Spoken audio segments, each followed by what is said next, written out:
जैसे मैं आपसे कहूं कि भोजन करें और दौड़ें, तो दोनों में से एक ही हो सकेगा, दौड़ना या भोजन करना। आपसे मैं कहूं कि दफ्तर जाएं तब सोएं, तो दोनों एक ही हो सकेगा, सोएं या दफ्तर जाएं। होश कोई प्रतियोगी प्रक्रिया नहीं है। भोजन कर सकते हैं होश रखते हुए या बेहोशी में।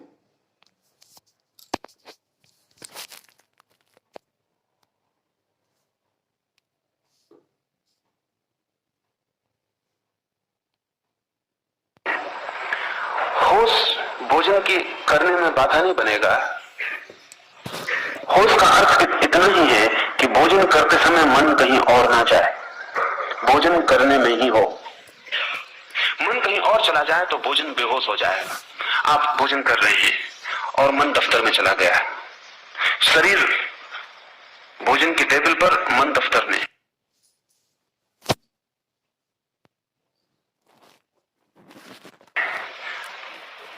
तो ना तो दफ्तर में हैं आप क्योंकि वहां आप हैं नहीं, और ना भोजन की टेबल पर हैं आप क्योंकि मन वहां नहीं रहा। तो वो जो भोजन कर रहे हैं वो बेहोश है, आपके बिना हो रहा है। इस बेहोशी को तोड़ने की प्रक्रिया है होश। भोजन करते वक्त मन भोजन में ही हो, कहीं और ना जाए। सारा जगत जैसे मिट गया, सिर्फ ये छोटा सा काम भोजन करने का रह गया। पूरी चेतना इसके सामने है। एक और भी आप बनाते हैं, उठाते हैं, मुंह में ले जाते हैं, चबाते हैं, तो ये सारा होश पूर्वक हो रहा है। आपका सारा ध्यान भोजन करने में ही है। इस फर्क को आप ठीक से समझ लें। अगर मैं आपसे कहूं कि भोजन करते वक्त राम राम जपें, तो दो क्रियाएं हो जाएंगी। राम राम जपेंगे तो भोजन से ध्यान हटेगा, भोजन का ध्यान लाएंगे तो राम राम का ध्यान टूटेगा। मैं आपको कहीं और ध्यान ले जाने को नहीं कह रहा हूं, जो आप कर रहे हैं उसको ही ध्यान बना लें। इससे आपके किसी काम में बाधा नहीं पड़ेगी, बल्कि सहयोग बनेगा। क्योंकि जितने ध्यानपूर्वक काम किया जाए उतना कुशल हो जाता है। काम की कुशलता ध्यान पर निर्भर है। अगर आप अपने दफ्तर में ध्यानपूर्वक कर रहे हैं, जो भी कर रहे हैं, तो आपकी कुशलता बढ़ेगी, क्षमता बढ़ेगी, काम की मात्रा बढ़ेगी, और आप थकेंगे नहीं, और आपकी शक्ति बचेगी, और आप दफ्तर से भी ऐसे वापस लौटेंगे जैसे ताजे लौट रहे हैं। क्योंकि जब शरीर कुछ और करता है, मन कुछ और करता है, तो दोनों के बीच तनाव पैदा होता है। वही तनाव थकान है। आप होते हैं दफ्तर में, मन होता है सिनेमा गृह में, आप होते हैं सिनेमा में, मन होता है घर पर। तो मन और शरीर के बीच जो फासला है, वो तनाव ही आपको थकाता है और तोड़ता है। जब आप जहां होते हैं वही मन होता है। इसलिए आप देखें, जब आप कोई खेल खेल रहे होते हैं तो आप ताजे होकर लौटते हैं। खेल में शक्ति लगती है, लेकिन खेल के बाद आप ताजे होकर लौटते हैं। बड़ी उल्टी बात मालूम पड़ती। आप बैडमिंटन खेल रहे हैं, कि आप कबड्डी खेल रहे हैं, या कुछ भी, या बच्चों के साथ बगीचे में दौड़ रहे हैं, शक्ति व्यय हो रही है, लेकिन इस दौड़ने के बाद आप ताजे होते हैं। और यही काम अगर आपको करना पड़े तो आप थकते हैं। काम और खेल में एक ही फर्क है, खेल में पूरा ध्यान वही मौजूद होता है, काम में पूरा मौजूद नहीं होता। इसलिए अगर आप किसी को नौकरी पर रख लें खेलने के लिए, तो खेलने के बाद थक के जाएगा, क्योंकि वो फिर खेल नहीं है, काम है। और जो होशियार हैं वे अपने काम को भी खेल बना लेते हैं। खेल का मतलब यह है कि आप जो भी कर रहे हैं, इतने ध्यान, इतनी तल्लीनता, इतने आनंद से डूब के कर रहे हैं कि उस करने के बाहर कोई संसार नहीं बचा है। आप इस करने के बाहर ज्यादा ताजे, सशक्त लौटेंगे, और कुशलता बढ़ जाएगी। जो भी हम ध्यान से करते हैं उसकी कुशलता बढ़ जाती है। लेकिन अनेक लोग ध्यान का मतलब समझते हैं जोर जबरदस्ती से की गई एकाग्रता, तो आप थक जाएंगे। अगर आप जबरदस्ती अपने को खींच के किसी काम पर मन को लगाते हैं तो आप थक जाएंगे। तब तो ये ध्यान भी एक काम हो गया। जो भी जबरदस्ती किया जाता है वो काम हो जाता है। ध्यान को भी आनंद समझें, इसको भी बेचैनी मत बनाएं। ये आपके सिर पे एक बोझ ना हो जाए कि मुझे ध्यान पूर्वक ही काम करना है। इसको चेष्टा और प्रयत्न का बोझ ना दें, हल्के हल्के इसे विकसित होने दें, इसको सहारा दें। जब भी ख्याल आ जाए तो होश पूर्वक करें, भूल जाए तो चिंता ना लें। जब ख्याल आ जाए फिर होश पूर्वक करने लगे। अगर आपने तय किया कि अब मैं काम अपना होश पूर्वक करूंगा, तो आप कर पाएंगे आज ही, ऐसा नहीं है, वर्षों लग जाएंगे। क्षण भर भी होश रखना मुश्किल है। तय करेंगे कि होश पूर्वक चलूंगा, 2 कदम नहीं उठा पाएंगे और होश कहीं और चला जाएगा, कदम कहीं और चलने लगेंगे। उससे चिंतित ना हो, पश्चाताप ना करें। लाखों लाखों जीवन की आदत है बेहोशी की, इसलिए दुखी होने का कोई कारण नहीं है। हमने ही साधा है बेहोशी को, इसलिए किससे शिकायत करने जाएं, और परेशान होने से कुछ हल नहीं होता है।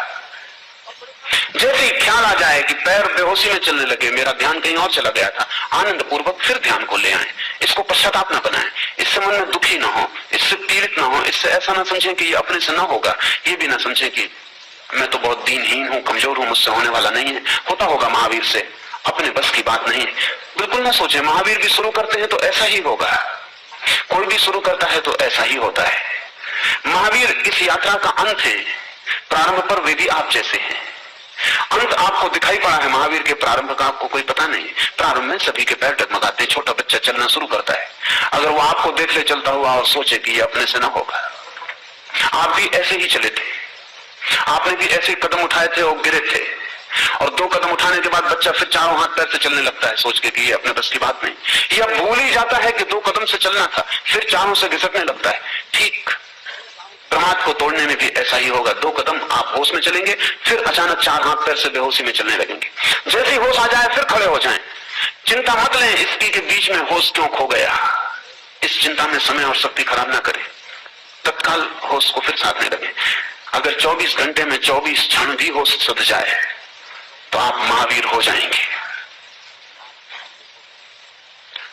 काफी है, इतना भी बहुत है, इससे ज्यादा की आशा मत रखें, अपेक्षा भी मत करें। 24 घंटे में अगर 24 क्षणों को भी होश आ जाए तो बहुत है, धीरे धीरे क्षमता बढ़ती जाएगी। और वो जो बच्चा आज सोच रहा है कि अपने बस के बाहर है 2 पैर से चलना, एक दिन वो 2 पैर से चलेगा और कोई प्रयत्न नहीं करना पड़ेगा, कोई प्रयास नहीं रह जाएगा। तो ये ध्यान रख लें, ध्यान को काम नहीं बना लेना है। नहीं तो बहुत से धार्मिक लोग ध्यान को ऐसा काम बना लेते हैं कि उनके सिर पर पत्थर रखा है, उसकी वजह से उनका क्रोध बढ़ जाता है, क्योंकि जिससे भी बाधा पड़ जाती है उस तो वो क्रोधी हो जाते हैं। जो काम में उनका ध्यान नहीं टिकता वो उस काम को छोड़ के भागना चाहते हैं, जिनके कारण असुविधा होती है उनका त्याग करना चाहते हैं। ये सब क्रोध है, इस क्रोध से कोई हल नहीं होगा। साधक को चाहिए धैर्य, और तब दुकान भी जंगल जैसी सहयोगी हो जाती है। साधक को चाहिए अनंत प्रतीक्षा, और तब घर भी किसी भी आश्रम से महत्वपूर्ण हो जाता है। निर्भर करता है आपके भीतर के धैर्य, प्रतीक्षा और सतत सहज प्रयास पर। प्रयास तो करना ही होगा, लेकिन उस प्रयास को एक बोझिलता जो बनाएगा वो हार जाएगा। जीवन में जो भी महत्वपूर्ण है वो प्रतीक्षा से, सहजता से, बिना बोझ बनाए प्रयास से उपलब्ध होता है। सच तो यह है कि हम कोई भी चीज आज भी कर सकते हैं, लेकिन अधैर्य ही हमारा बाधा बन जाता है। उससे उदासी आती है, निराशा आती है, हताशा पकड़ती, और आदमी सोचता है नहीं ये अपने से ना हो सकेगा। ये जो बार बार हताशा पकड़ती है ये अहंकार का लक्षण है। आप अपने से बहुत अपेक्षा कर लेते हैं पहले, फिर उतनी पूरी नहीं होती, वो अपेक्षा आपका अहंकार है। एक क्षण भी हो सदता है तो बहुत है, एक क्षण जो सदता है कल 2 क्षण भी सद जाएगा। और ध्यान रहे, एक क्षण से ज्यादा तो आदमी के हाथ में कभी होता नहीं, 2 क्षण तो किसी को इकट्ठे मिलते नहीं, इसलिए 2 क्षण की चिंता भी क्या। जब भी आपके हाथ में समय आता है एक ही क्षण आता है। अगर आप एक क्षण में होश साध सकते हैं तो समस्त जीवन में होश सद सकता है। इसका बीज आपके पास एक ही क्षण तो मिलता है हमेशा, और एक क्षण का होश साधने की क्षमता आप में है। आदमी एक कदम चलता है एक बार में, कोई मीलों की छलांग नहीं लगाता, और एक एक कदम चल के आदमी हजारों मील चल लेता है। जो आदमी अपने पैर को देखेगा और देखेगा एक कदम चलता हूं, 1 फीट पूरा नहीं हो पाता, 1000 मील कहां पार होने वाले हैं यहीं बैठ जाएगा। लेकिन जो आदमी ये देखता है कि अगर 1 कदम चल लेता हूं तो 1 कदम 1000 मील में कम हुआ, और अगर जरा सा भी कम होता है तो एक दिन सागर को भी चुकाया जा सकता है। फिर कुछ भी अड़चन नहीं है, इतना चल लेता हूं तो 1000 मील भी चल लूंगा, 10,000 मील भी चल लूंगा। लाओ त्से ने कहा है, पहले कदम को उठाने में जो समर्थ हो गया अंतिम बहुत दूर नहीं है, कितना ही दूर हो। जिसने पहला उठा लिया वो अंतिम भी उठा लेगा। पहले में ही अड़चन है, अंतिम में अड़चन नहीं है। जो पहले पर ही थक के बैठ गया निश्चित ही वो अंतिम नहीं उठा पाता है। पहला कदम आदि यात्रा है, चाहे यात्रा कितनी ही बड़ी क्यों ना हो। जिसने पहले कदम के रहस्य को समझ लिया वो चलने की तरकीब समझ गया, विज्ञान समझ गया। एक एक कदम उठाए जाना है, एक एक पल को प्रमाद से मुक्त करते जाना है। जो भी करते हो होश पूर्वक करें, होश अलग काम नहीं है, उस काम को ही ध्यान बना लें। महावीर और बुद्ध इस मामले में अनूठे हैं। दुनिया में और जो साधन पद्धतियां हैं वे सब ध्यान को अलग काम बनाती हैं। वे कहती हैं रास्ते पे चलो तो राम को स्मरण करते रहो। वे कहती हैं कि बैठे हो खाली तो माला जपते रहो। कोई भी पल ऐसा ना जाए जो प्रभु स्मरण से खाली हो। इसका मतलब हुआ कि जिंदगी का काम एक तरफ चलता रहेगा और भीतर एक नए काम की धारा शुरू करनी पड़ेगी। महावीर और बुद्ध इस मामले में बहुत भिन्न है। वो कहते हैं ये दो भेद करने से तनाव पैदा हो, अड़चन होगी। मेरे पास एक सैनिक को लाया गया था। सैनिक था, सैनिक के ढंग का उसका अनुशासन था मन का। फिर उसने किसी से मंत्र ले लिया, तो जैसा वो अपने सेना में आज्ञा मानता था वैसे ही उसने अपने गुरु की भी आज्ञा मानी और मंत्र को 24 घंटे रटने लगा। अभ्यास हो गया, 2-3 महीने में मंत्र अभ्यस्त हो गया। तब बड़ी अड़चनें शुरू हुई, उसकी नींद खो गई, क्योंकि वो मंत्र को जपता ही रहता। धीरे धीरे नींद मुश्किल हो गई, क्योंकि मंत्र चले तो नींद कैसे चले। फिर धीरे धीरे रास्ते पे चलते वक्त उसे भ्रम पैदा होने लगे। कार का हॉर्न बज रहा है, उसे सुनाई ना पड़े, क्योंकि वहां भीतर मंत्र चल रहा है। वो इतना एकाग्र होकर मंत्र सुनने लगा कि कार का हॉर्न कैसे सुनाई पड़े। उसकी मिलिट्री में उसका कैप्टन आज्ञा दे रहा है बाएं घूम जाओ, वो खड़ा ही रहे, उस भीतर तो वो कुछ और कर रहा है। उसे मेरे पास लाए, मैंने पूछा कि तुम क्या कर रहे हो, इसमें तुम पागल हो जाओगे। उसने कहा अब तो कोई उपाय नहीं है, अब तो मैं ना भी जपूं राम राम, भीतर का मंत्र ना भी जपूं तो भी चलता रहता है। मैं अगर उसे छोड़ भी दूं तो मेरा मामला नहीं। अब उसने मुझे पकड़ लिया, मैं खाली भी बैठ जाऊं तो कोई फर्क नहीं पड़ता, मंत्र चलता है। इस तरह की कोई भी साधना पद्धति जीवन में उपद्रव पैदा कर सकती है, क्योंकि जीवन की एक धारा है और एक नई धारा आप पैदा कर लेते हैं। जीवन ही काफी बोझिल है और एक नई धारा तनाव पैदा करेगी, और अगर इन दोनों धाराओं में विरोध है तो आप अड़चन में पड़ जाएंगे। महावीर और बुद्ध अलग धारा पैदा करने के पक्ष में नहीं है। वो कहते हैं जीवन की जो धारा है इसी धारा पर ध्यान को लगाओ, इसमें भेद मत पैदा करो, द्वैत पैदा मत करो। ध्यान ही चाहिए ना, तो राम राम पर ध्यान रखते हो, क्या सवाल हुआ? श्वास चलती है, इसी पर ध्यान रख लो। ध्यान ही बढ़ाना है तो एक मंत्र पर ध्यान बढ़ाते हो, पैर चल रहे हैं ये भी मंत्र है, इसी पर ध्यान को कर लो। भीतर कुछ गुनगुनाओगे उस पर ध्यान करना है, बाजार पूरा गुनगुना रहा है, चारों तरफ शोरगुल हो रहा है, इसी पर ध्यान कर लो। ध्यान को अलग क्रिया मत बनाओ, विपरीत क्रिया मत बनाओ। जो चल रहा है मौजूद है उसको ही ध्यान का ऑब्जेक्ट, उसको ही ध्यान का विषय बना लो।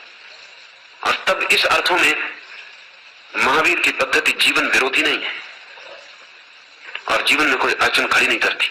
महावीर ने सीधी सी बात कही, चलो तो होश पूर्वक, बैठो तो होश पूर्वक, उठो तो होश पूर्वक, भोजन करो तो होश पूर्वक।